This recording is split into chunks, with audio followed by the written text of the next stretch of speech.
చాలా బాగుందండి. ఎలా ఉన్నారు? అంతా బాగుంది. లాగ్ ఉందని చెప్పేసి అంటున్నారు ఫస్ట్ హాఫ్ కానీ సెకండ్ హాఫ్ కానీ. మీకు ఎలా అనిపించింది? అంతా బాగానే ఉంది. బాగానే ఉంది సినిమా అంతా. పాప యాక్టింగ్ ఎలా ఉందమ్మా? సార్ పాప యాక్టింగ్ చాలా బాగుంది. చాలా బాగుందా? ఓకే. సాంగ్స్ బీజియం బాగుంది అంతా. రైడింగ్ ఎలా ఉంది? బాగుందా? ఎలా ఉందన్న సినిమా? ఎలా ఉందన్న సినిమా మీ ఎంతైనా ఊహించుకొని వెళ్ళండి, ఎంతైనా ఊహించుకెళ్ళండి. మీ ఊకంది రేంజ్లో ఉండింది సినిమా అయితే. నేను ఎలా ఊహించానంటే అఖండ లెవెల్లో ఊహించాను. ఆ లెవెల్లో సినిమా ఉంటుందని ఊహించాను, కానీ అక్కడ నాకు మించిపోయిందన్న సినిమా మాస్ ఎలివేషన్స్ అయితే.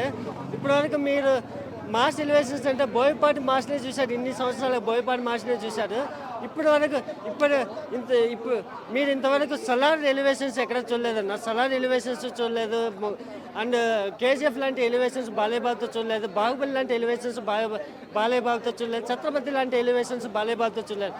ఇలాంటి అన్ని ఎలివేషన్స్ కలిపి బాలేబాబుతో పడితే ఏమనుంటుందన్న. అసలే బాలేబాబు మాస్కా గాడ్. ఇలాంటి ఎలివేషన్స్ పడితే అసలు బాక్స్ ఆఫీస్ మసి అవుతుందన్న. అసలు ఆ మసి కూడా మనకు దొరకదు. అంత లెవెల్లో బాక్స్ ఆఫీస్ బ్లాస్ట్ అయిపోతుందన్న. గుర్తుపెట్టి ఇప్పటివరకు ఈ సినిమాలని చేసిన హీరోలంతా కూడా బాలేబాబు మాస్ ఎలివేషన్స్ చూసి ఫిదా అయిపోతారన్న. ఆ విధమైన మాస్ ఎలివేషన్స్ ఇచ్చి పడేశాడు. ఆమె మాస్ ఎలివేషన్స్ తగ్గ బీజిఎం పడిందన్న సినిమాలో అయితే. అక్కడనే బీజిఎం చూస్తే మనం ఇంత మించి బీజిఎం ఇవ్వలేదు తమ్మనని అనుకున్నాం, కానీ దానికి మించిపోయే రేంజ్లో బీజిఎం ఇచ్చాడన్న. ఏ విధంగా ఇచ్చాడంటే ఒక్క మాట చెప్పొచ్చు అన్న, బీజిఎం బ్రహ్మ అనొచ్చు అన్న. బీజిఎం బ్రహ్మ అనొచ్చు. ఏం బీజిఎం ఇచ్చాడన్న సినిమాలో అయితే. ఆ బీజిఎం అనేది మనల్ని ఉరకలు పెట్టించిందన్న. ఇప్పటివరకు అక్కడ సినిమాలో థియేటర్లో ఉన్న స్పీకర్లు బ్లాస్ట్ అయ్యాయి, కానీ ఈ సినిమాతో థియేటర్లో ఉన్న స్పీకర్లు కాదన్న, మన హార్ట్లు కూడా బ్లాస్ట్ అయ్యాయి. బీజిఎం ఇచ్చాడన్న. మెయిన్ హైలైట్ బాలేబాబు పర్ఫార్మెన్స్ ఒక ఎత్తు అయితే, బీజిఎం అనేది దాని మించిన లెవెల్లో బీజిఎం ఇచ్చి పడేశాడన్న. ఇప్పుడు డాకు మహారాజ్ అనేది ఇది ఒక సినిమాటిక్ బ్రిలియన్స్ అనమాట. సో అన్డౌటెడ్లీ ఏంటంటే ఇట్స్ మాస్టర్ పీస్ అని మనం చెప్పొచ్చు. సీరియస్లీ నేను చెప్తాను అంటే ఇప్పుడు బాలకృష్ణ గారి మూవీస్ అంటే మనము సమరసింహారెడ్డి, నరసింహనాయుడు, సింహ, లెజెండ్, అఖండ, మనం ఇవన్నీ ఎలా లిస్ట్ ఏలో మనం చెప్తామో డాకు మహారాజు కూడా ఇంకా మనం లిస్ట్ ఏలో చెప్పొచ్చు అనమాట. అన్డౌటెడ్లీ ఇప్పుడు వీరసింహారెడ్డి కావచ్చు, భగవంత్ కేసరి కావచ్చు, వాటి కంటే మనకు వచ్చేసి డాకు మహారాజు డెఫినెట్లీ ఇట్స్ లాట్ బెటర్ అని మనకు అనిపిస్తుంది. అండ్ ఇప్పుడు ఒకటి ఏంటంటే అంటే స్టోరీ కొంతమంది అంటా ఉన్నారు అనమాట. అఫ్ కోర్స్ స్టోరీ లైన్ అంత కొత్త స్టోరీ లైన్ ఏం కాదు, అంటే మంచి స్టోరీ లైన్ వాటర్ ఇష్యూ పైన తీసుకున్నారు, కానీ ఎగ్జిక్యూషన్ వచ్చేసి చాలా బాగుంటుంది మూవీలో వచ్చేసి. అంటే ఇప్పుడు ఒకటే డాకు మహారాజు సినిమాలో లార్జర్ దాన్ లైఫ్ హీరోయిజం ఉంటుంది, ఇంటెన్స్ యాక్షన్ ఉంటుంది, పవర్ ప్యాక్డ్ డైలాగ్స్ ఉంటుందన్నమాట, ఎలక్ట్రిఫైయింగ్ పర్ఫార్మెన్స్ బై బాలకృష్ణ గారు ఉంటుంది, అండ్ మోర్ దాన్ ఎవ్రీథింగ్ ఒక బ్యూటిఫుల్ రిలేషన్షిప్ ఉంటుందన్నమాట, లైక్ మామా కోడల్ రిలేషన్షిప్ ఉంటుంది. సో ఇవన్నీ బాగా కవర్ చేస్తారనమాట మూవీలో వచ్చేసి. And dialogues bro next level. Dialogues లేవు అనే ట్రైలర్లో ఫస్ట్ ట్రైలర్లో రిలీజ్ చేయకుండానే మూవీలో ఇన్ని డైలాగ్స్ ఉన్నాయన్నమాట. గొంతుకలు కట్ చేసుకున్నంత గోళ్ళు కట్ చేసినంత ఈజీగా గొంతుకలు కట్ చేసుకుంటూ వెళ్ళిపోతాను. ఏరా నీకు నాకు వారేంట్రా, సింహం నక్కల మీద పడితే దాన్ని వారనరా లఫుట్, దట్స్ కాల్డ్ హంటింగ్. రే అందరూ చదవడంలో మాస్టర్స్ చేస్తే నేను చంపడంలో మాస్టర్ చేశాను, I did masters in murders అంటాడనమాట.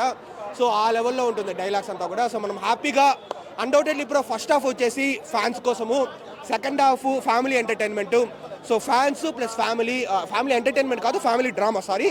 సో ఫ్యాన్స్ కావచ్చు, ఫ్యామిలీ కావచ్చు, ఇద్దరు వచ్చి హ్యాపీగా ఎంజాయ్ చేయొచ్చు మూవీ. ఆ సాంగ్ ఓకే బాగానే ఉంది. అంటే మనకు మూవీలో లీస్ట్ తక్కువగా ఉండేది ఏంటంటే అసలు ఆ సాంగే అనమాట. లీస్ట్ బాగుండేది అంటే ఆ సాంగే. అది మనము ఇంక్లూడింగ్ మనం వదిలేయచ్చు అనమాట. And Urvashi Rautela, not only Urvashi Rautela, ఇప్పుడు ఇందాక చెప్తా ఉన్నాను, ఇంక్లూడింగ్ ఊర్వశి రౌతేలా, శ్రద్ధా శ్రీనాథ్ కావచ్చు, లేకపోతే మన ప్రజ్ఞా జైస్వాల్ కావచ్చు, చాందిని చౌదరి కావచ్చు, బాలకృష్ణ గారి వెనకాల ఉన్న గ్యాంగ్ కావచ్చు, ఏ ఒక్కరిని తీసుకున్నా అలా తీసుకొని వేరే సినిమాలో లాగా ఒక 2 సెకండ్ల కోసం 5 సెకండ్ల కోసం వాడుకోకుండా సో అందరికీ మంచి క్యారెక్టర్ ఇచ్చినారనమాట. సో బాబీ కొల్లి కానీ ఈ విషయంలో మనం మెచ్చుకోవాలి. సో అన్డౌటెడ్లీ ఇప్పుడు it's Sankranti block buster. And Thaman మ్యూజిక్కి కావచ్చు, ఫస్ట్ హాఫ్లో బాలకృష్ణ గారి ఎలివేషన్స్కి కావచ్చు, మనకైతే గూస్ బంప్స్ వస్తుంది.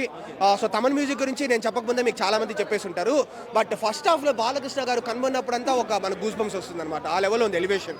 ఇక్కడ ఒకటి ఏంటంటే బాలకృష్ణ గారిని హ్యాండిల్ చేయడం చాలా కష్టం అని చెప్పి చాలా మంది డైరెక్టర్లు భయపడుతూ ఉంటారు. బాబీ గారు ఎలా హ్యాండిల్ చేశారు ఆయన? బ్రో అంటే మనకి ఈ మాట వచ్చేసి నేను కూడా కొన్ని సంవత్సరాల నుంచి నేను వింటానే ఉన్నాను. నేను లైక్ దాని తర్వాత ఏ డైరెక్టర్ అయినా వర్క్ చేయకముందు నాకు అలాగే భయం వేసింది. వర్క్ చేసిన తర్వాత ఆయన చైల్డ్ లైక్ మెంటాలిటీ, బోలా శంకరుడు లాగా లైక్ ఆయన బోలాగా ఉంటాడనమాట. హ్యాపీగా కలుస్తారు. ఇంకా పూరి జగన్నాథ్ గారు తెలిసిండేది కదా, మొన్న కూడా న్యూ ఇయర్ అప్పుడు మ్యాన్షన్ హౌస్.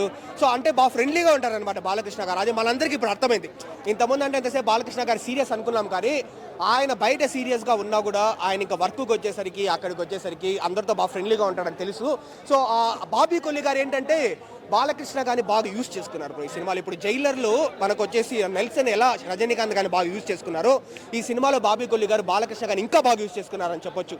అంటే ఒక బోయపాటి సీను గారు బాలకృష్ణ గారిని ఎలా యూజ్ చేసుకుంటారో, so nothing less than Boyapati Seenu గారు అనమాట.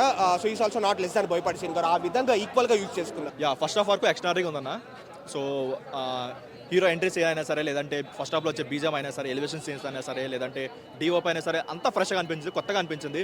అండ్ తెలుగులో ఈ మధ్య వచ్చిన రీసెంట్ యాక్షన్ మూవీస్ అన్నిటికంటే ఒక కొత్తగా అనిపించింది. ఆ ఫస్ట్ హాఫ్ వరకు చాలా బాగుందన్న.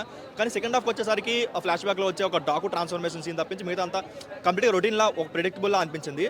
యాక్షన్ వరకు బాగుంది, కానీ కంప్లీట్ ఓవరాల్గా స్టోరీ చూసుకున్నప్పుడు కంప్లీట్ ప్రెడిక్టబుల్ అనిపించింది. మనం ఇంతకుముందు బాలయ్యబాబు మూవీస్లో చూసిన స్టోరీలని తిప్పి తీసినట్టు అనిపించింది. అంటే యాక్చువల్గా బాలయ్య గారిని భయపడి తప్ప ఎవరు హ్యాండిల్ చేయలేరు అంటున్నారు. అది బాబీ గారు ఏమైనా హ్యాపీగా హ్యాండిల్ చేశారా? హ్యాపీగా హ్యాండిల్ చేశారన్న. ఇంతకుముందు బాలయ్య బాబుని ఇంత స్టైలిష్గా ఎవరు చూపించలేదు. ఆ పాయింట్లో అయితే డైరెక్టర్ 100% సక్సెస్ఫుల్ అయ్యాడు. అండ్ ఒక స్టోరీ విషయంలో ఇంకొంచెం కేర్ తీసుకుంటే బాగుంటుంది. కంప్లీట్గా వాళ్ళు ఓవరాల్ మాస్ సీన్స్ మీద కాన్సన్ట్రేట్ చేశారు. అది కాకుండా స్టోరీ స్క్రీన్ ప్లే కూడా మంచిగా తీసుకుంటే బాగుంటుంది. అంటే పెట్టిన బడ్జెట్కి విజువల్స్కి అన్ని పర్లేదా? 100% వాళ్ళు పెట్టిన ప్రతి రూపాయి కూడా ఫస్ట్ హాఫ్లో కనిపిస్తుంది. అండ్ సెకండ్ హాఫ్ కూడా వాళ్ళ ఫ్లాష్ బ్యాక్ సీన్స్ కూడా చాలా రిచ్గా ఉంది. అంటే వాళ్ళు పెట్టిన ప్రతి రూపాయి స్క్రీన్లో కనిపిస్తుంది. బాలయ్యబాబు గారు చాలా అందంగా కనిపించారు, చాలా స్టైలిష్గా కనిపించారు. స్టైలిష్గా కనిపించారు. చాలా హ్యాపీ ఫీల్ అయ్యారు. చాలా అసలు తన గెటప్స్ అయినా సరే, తన డ్రెస్సెస్ అయినా సరే, ఒక ఫ్యాన్ ఒక హీరోని డైరెక్ట్ చేస్తే ఎలా ఉంటుందో అలా డైరెక్ట్ చేశాడు. ఎక్స్ట్రాడినరీ. తమన్ మ్యూజిక్ గురించి చెప్పండి. ప్రతి సీన్ లేపింది తమన్. సినిమాకి ఏదైనా ఫస్ట్ పాజిటివ్ ఉండేది తమనే. మనకి తమిళ్లో జైలర్ మూవీ అనేది, విక్రమ్ మూవీస్ అనేది, వాటికి మెయిన్ పాయింట్ వచ్చేసి అనిరుద్ బీజియం. సో ఆ లెవెల్ బీజియం మనకి తమన్ దీనికైతే కొట్టాడు. మ్యూజిక్ వరకు 100% న్యాయం చేశాడు. గేమ్ చేసరికి ఏదైనా న్యాయం అయితే చేయలేదు, కానీ డాకు మహారాజు చేశాడు. ఓకే, బక్కోడు ఉన్నాడు అక్కడ, బక్కోడు ఇక్కడ. రజనీకి బక్కోడు ఎలాగో బాలయ్య బాబుకి బండోడు అలా నెక్స్ట్ లెవెల్ అసలు. సింక్ అయిపోయింది అది 100% సింక్ అయిపోయింది. మనకి రజనీకాంత్ గారు ఎలా అయితే ప్రతి మూవీకి అనిరుద్ధుని అడుగుతారో, బాలయ్య బాబు కూడా ఇంకా నెక్స్ట్ టైం నుంచి ప్రతి మూవీకి తమన్ని అడుగుతాడు. ఆ లెవెల్లో బీజం అయితే కొట్టాడు. Yeah, okay. క్లైమాక్స్ డల్ అనిపిస్తుంది. ప్రతిగా సెకండ్ హాఫ్ కంప్లీట్గా ప్రెడిక్టబుల్ అన్న. ఏదైతే డాకు ట్రాన్స్ఫర్మేషన్ ఒకటి, యాక్షన్ ఒకటి బాగుంది, కానీ కంప్లీట్గా ప్రెడిక్టబుల్ స్టోరీ. క్లైమాక్స్ కూడా అంత కొత్తగా అనిపించలేదు. ఇంటర్వల్ బ్యాంక్ కూడా బాగుంది, కానీ ఈజీగా గెస్ చేసేయచ్చు. అంటే ఎందుకు ఫస్ట్ నుంచి వాళ్ళు ఓపెన్గా తీసుకున్నారు, ఇతనే డాకు మారాలని తీసుకున్నారు కాబట్టి అంత వా ఫ్యాక్టర్లో అనిపించలేదు. మేబీ అది హైట్ చేసుకుంటూ తీసుంటే వా ఫ్యాక్టర్లో ఉండేదేమో. ఓకే, ఇంకా ఓవరాల్గా సంక్రాంతి పాప క్యారెక్టర్ ఎలా అనిపించింది? పాప క్యారెక్టర్ బాగుంది. విలన్ క్యారెక్టర్ కూడా ఇంకొంచెం బాగా చూపించడం బాగుంది అనిపించింది. అది కూడా ఏదో లేపుతున్నారు, కానీ అంత కనెక్ట్ అయితే అవ్వలేకపోయాం విలన్ క్యారెక్టర్. ఓకే, ఓరసి రోజాలతో ఉన్న సాంగ్ ఎలా అనిపించింది? దబిడి మనకి సోషల్ మీడియాలో అయినంత ట్రోల్ అయితే మూవీలో స్క్రీన్ మీద అంత అనిపించలేదు. బాగానే ఉంది. అండ్ ఒక చిన్న సర్ప్రైజ్ కూడా ఉంది. బాగుంది. సాంగ్స్ వరకు బాగున్నాయి. ఫస్ట్ హాఫ్లో ఒక 2 సాంగ్స్ ఉంటే సెకండ్ హాఫ్లో సాంగ్ ఉంది. సాంగ్స్ వరకు బాగుంది. అండ్ ఇంకో పాజిటివ్ ఏంటంటే, ఒక స్టోరీ వెళ్తున్నప్పుడు ఒక అన్నెసరీ సాంగ్స్ పెట్టి ఎక్కడ సినిమా ఫ్లో నుంచి అడగట్లేదు. వాటి వరకు అయితే వాళ్ళు సక్సెస్ అయ్యారు. ఓకే, సీనియర్ హీరోలు ఇంకా యాక్షన్ డ్రామాలు పెట్టుకొని ఇలా డ్యూయెట్లు వేసుకుంటా చేసే సినిమాల గురించి నేనేం చెప్పాలనుకుంటున్నాను? ఈ మూవీ వరకు అయితే ఆయనకి కొంచెం క్యారెక్టర్ ఏజ్కి తగ్గట్టు క్యారెక్టర్ చేశాడు. ఎక్కడ కూడా ఒక డ్యూయట్ అలా ఏం చేయలేదు. ఒక సాంగ్ ఉంది, అది ఏదో మూవీకి బిజినెస్ వరకు అవసరం కాబట్టి చేసుకున్నారు, కానీ సెకండ్ హాఫ్లో ఎక్కడ అన్నెసరీ సీన్స్ అయితే పెట్టలేదు. ఒక రొమాంటిక్ సీన్స్ కానీ, ఒక రొమాంటిక్ సాంగ్స్ కానీ అలాంటి పెట్టే స్కోప్ ఉన్నా సరే పెట్టలేదు. వాటి వరకు అయితే ఒక మంచి కేర్ తీసుకున్నారు. Okay, thank you.